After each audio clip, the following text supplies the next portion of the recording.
Zhvillimi rajonal në kohë ndryshimesh, sfida dhe mundësi për një të ardhme të qëndrueshme ka qenë tema në qendër të konferencës ndërkombëtare shkencore që u organizua në Korçë nga Universiteti Fanoli në bashkëpunim me Këshillin e Qarkut. Aktiviteti synon të krijojë një hapësirë dialogu mes studiuesve, ekspertëve dhe institucioneve për të trajtuar sfida aktuale të zhvillimit rajonal. Kjo konferencë nuk ka për synim të trajtojë të gjitha dimensionet e zhvillimit rajonal, por të nxjisë një proces të qëndrueshëm reflektimi dhe dialogu.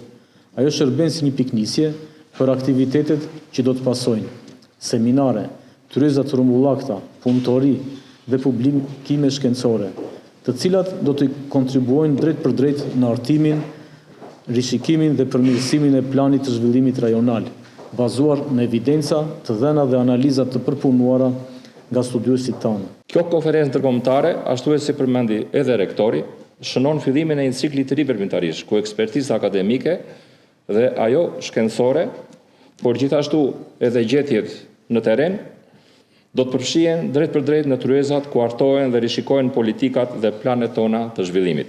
Si kryetari i Këshillit të Qarkut, dua të theksoj vlerën e veçantë që ka për ne nxitja e një dialogu të hapur dhe të vazhdueshëm me institucionet akademike. Konferenca, e cila do të zgjasë 2 ditë, do të shërbejë si një platformë për ide dhe strategji që nxisin zhvillimin e qëndrueshëm në nivel lokal dhe kombëtar.